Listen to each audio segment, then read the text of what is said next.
So this is मेरी Harshita and आज हम स्टार्ट कर रहे हैं वापस से हमारी क्लासेस। तो एक्चुअली मेरे एग्ज़ाम्स चल रहे थे तो उस वजह से मैं काफ़ी बिजी रह रही थी और भी काफ़ी कंस्ट्रक्शन का वर्क चल रहा था मेरे घर में, तो मैं नहीं रिकॉर्ड कर पाती थी क्लासेस क्योंकि साउंड वगैरह बहुत ज़्यादा ख़राब चल रहा था।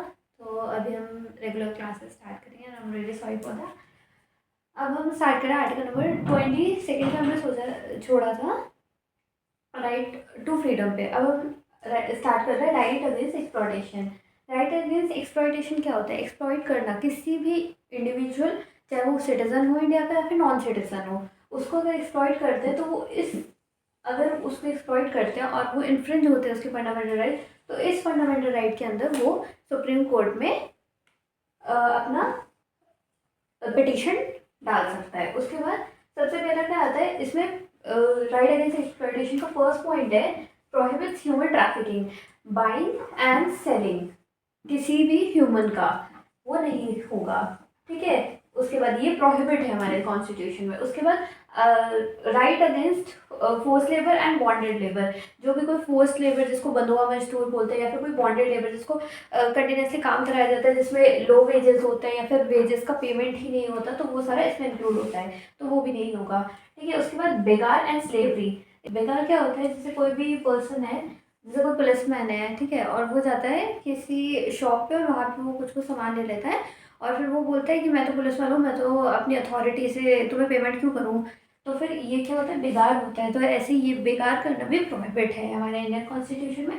इसके अलावा कोई भी अनऑथराइज स्लेवरी, जैसे किसी को भी एक्सप्लॉइट करके उससे स्लेवरी कराना, चाहे अपने घर में चाहे अपने ऑफिस में या फिर कहीं पे भी, तो वो भी इसके अंदर इंक्लूड होती है। उसके बाद protecting both citizen and non citizen from exploitation by both state and private persons. अब देखो सबसे पहले स्टेट की डेफिनेशन वापस से एक बार रिकॉग्नाइज कर लेते हैं। स्टेट की डेफिनेशन आर्टिकल नंबर 12 में आती है, जिसमें government of India, authorities under the government of India, state government, state authorities under state government and legal authorities, और जो सारी होती है वो आर्टिकल नंबर 12 स्टेट की डेफिनेशन के अंदर आती है। तो इसमें क्या कर रहा है? प्रोटेक्शन कर रहा है किसकी? सिटीजन, इंडिया का कोई भी सिटीजन या फिर इंडिया में कोई सिटीजन काम कर रहा है या फिर नहीं भी कर रहा, वो बस वहाँ पे रिसाइड कर रहा है, तो उसका क्या है? एक्सप्लॉयटेशन रोकेंगे। किससे? या कोई भी स्टेट हम एक्सप्लॉइट नहीं कर सकती, या फिर कोई प्राइवेट पर्सन, जैसे मैं किसी को एक्सप्लॉइट करूँ तो मैं एक प्राइवेट पर्सन हूँ, या फिर मैं कोई स्टेट की अथॉरिटी में हूँ तो भी मैं किसी को एक्सप्लॉइट नहीं कर सकती। अगर मैं करती हूँ तो वो अपना राइट एक्सरसाइज कर सकता है, right against exploitation under article number 23। Okay, इसके बाद लास्ट पॉइंट हमारा आता है involuntary labour without payment, exploitation and low wages.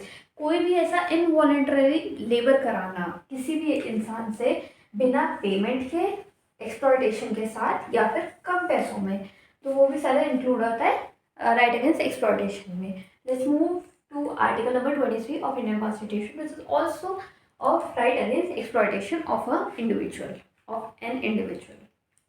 Okay, now we are moving towards article number 24। और इसमें क्या है? राइट अगेंस्ट एक्सप्लॉयटेशन ही है, पर इसमें अलग चीज़ आती है। जैसे 23 में हमने पढ़ा था स्लेवरी, बेगार, इन सब के लिए। अब हम पढ़ेंगे कि चिल्ड्रंस के लिए, चिल्ड्रंस के एक्सप्लॉयटेशन के लिए क्या क्या प्रोविजन दे रखे हैं हमारे इंडियन कॉन्स्टिट्यूशन में। तो सबसे पहले ये प्रोहिबिट करता है, क्या प्रोहिबिट करता है? Employment of children under the age of 14 years.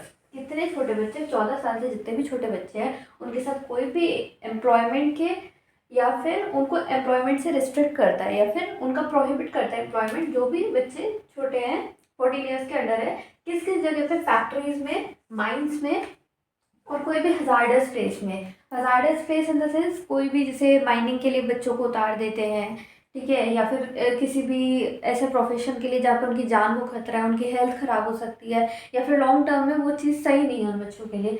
तो आर्टिकल 24 के अंदर हमारे पास ये राइट है कि 14 ईयर्स से जितने भी सारे छोटे बच्चे हैं जो कि उनके पास कोई भी अगर हजार्डस एम्प्लॉयमेंट में उनको डालते हैं, तो बच्चे या फिर उनके बिहाफ पे कोई भी जो पर्सन है, उनका लव्ड वन है, वो कंप्लेन कर सकता है और उनका राइट इन्फ्रिंज नहीं कर सकता। इसके बाद बात आती है हमारे पास प्रोटेक्ट चिल्ड्रन फ्रॉम एक्सप्लॉयटेशन। बच्चों का प्रोटेक्शन करना है किस चीज़ से? एक्सप्लॉयटेशन से। किस बच्चे छोटे होते हैं, बच्चे नादान होते हैं, बच्चों को नहीं समझ आता कि उनके राइट्स क्या, उनके पास इतनी अवेयरनेस नहीं होती, कुछ बच्चों के पेरेंट्स नहीं होते, या फिर उनके पेरेंट्स भी उनको किसी एक्सटेंट तक एक्सप्लॉयट करते हैं या फिर कोई और भी करता है, तो फिर एक्सप्लॉयटेशन के अगेंस्ट जो राइट है उसकी प्रोटेक्शन मिलती है बच्चों को, ठीक है। इसके अलावा प्रमोट करता है, क्या प्रमोट करता है, एक तो बच्चों की हेल्थ, जितने भी जैसे विमेंस के लिए हो गए तो उनके लिए सैनिटरी नैपकिन या फिर कोई भी चीज़ हो गई, या फिर बच्चों के लिए हो गए तो उनको अच्छा खाना, मिड डे मील जो सब होते हैं, ये सारे प्रोविजंस गवर्नमेंट प्रोवाइड करवाती है। इसके अलावा इनकी एजुकेशन, इट इज़ एन हम कंपलसरी एजुकेशन प्रोवाइड करवाती है गवर्नमेंट फॉर द चिल्ड्रन, और इनकी एजुकेशन पे, उनकी हेल्थ पे ध्यान देना। दूसरी बात, इनका बच्चों का कोई भी एक्सप्लॉयटेशन नहीं हो किसी बिजनेस में, किसी एम्प्लॉयमेंट में या फिर एम्प्लॉयमेंट के बाहर। और 14 साल से छोटे बच्चे जिनको माइनिंग या फिर कोई हजार्डस ऑक्यूपेशन में उनका एम्प्लॉयमेंट नहीं कराने के लिए, ठीक है, प्रोहिबिट करता है। और ये हमारा राइट अगेंस्ट एक्सप्लॉयटेशन खत्म होता है। इसके बाद हम पढ़ेंगे अगला राइट, जो कि आर्टिकल नंबर 25 से स्टार्ट होता है। So that's all for this video, and I'll meet you in my next video. Thank you. Till then, take care. Tada. Bye bye.